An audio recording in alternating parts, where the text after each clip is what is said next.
Looking back at the 2020s, when America felt hopeless in the face of gun violence, a U.S. history lesson.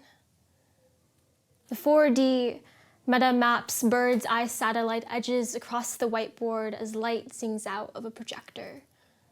My high school history teacher zooms in, and there at the center is our classroom building. She picks up a red Expo pen and begins the work of tracing over the glare, and we watch until she drags enough veins sprouting through and out of our campus to make a proper escape route. We squint at the bright screen, open our textbooks to the chapter titled Looking Back at the 2020s, when America felt hopeless in the face of gun violence, as she talks about how this used to be the drill back in 2022. The planned passages to escape a gun, while the blinds close shut, lights off, the stillness of our bodies in a corner of the room after the rush, when all the chairs and desks and anything our good hands could move towards a door made a barrier against a bullet. Unless, the hinges were built to open it outwards, and most of them were, she says. And somewhere in the classroom, someone chuckles.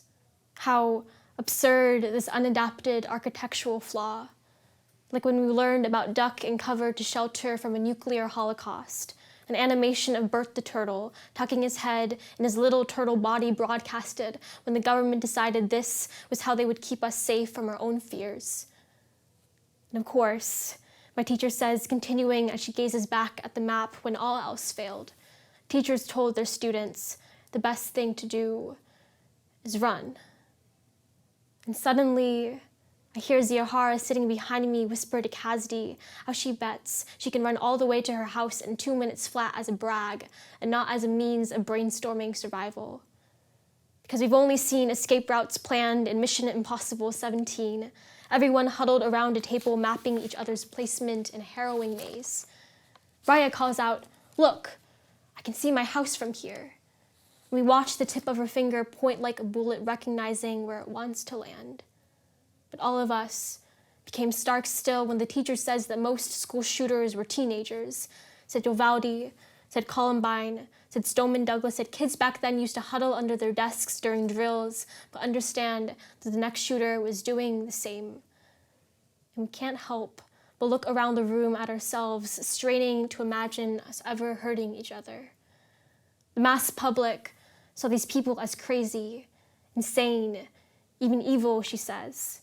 But many times, it was the kid in the corner who no one talked to.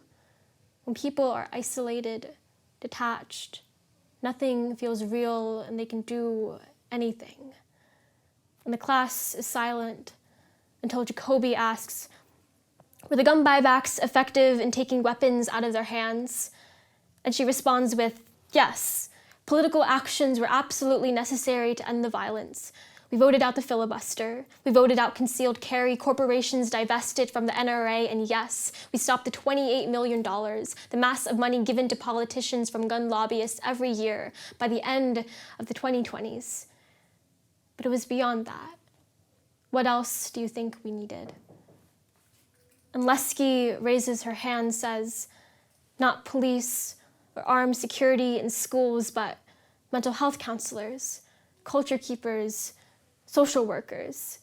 Then Jax's hand reaches up with, "Communities not grounded in reaffirming hate and fear, but resilience and empathy." Then Kay's at the back shouts, "Treating no one as disposable, but building trust, safety, and belonging." And suddenly, the whole class is a chorus of voices so loud that our teacher's pen becomes a magical wand, jotting our ideas onto the whiteboard. And after, exhausted from all the words we grew together, she writes in big letters, "Hope is a discipline." Because hope isn't something reactive, but a practice, she tells us. It doesn't value power over truth or lives. Hope holds a community gently, but also accountable. It holds politicians and corporations accountable. It tells us not to forget that history can repeat itself. It tells us to keep organizing beyond the ballot box, says, "I know the world is bruised and bleeding."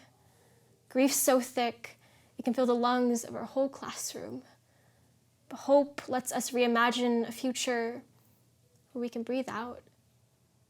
And when the lesson ends, The bell rings, and so we let that breath fall out of our mouths, our bodies so light that we can lift ourselves into the sky and fly all the way back home, or to the movie theater, or to the grocery store down the street, or the food court in the mall, or the temple, or the park, or the parade, or the protest, or anywhere in our community we would gather.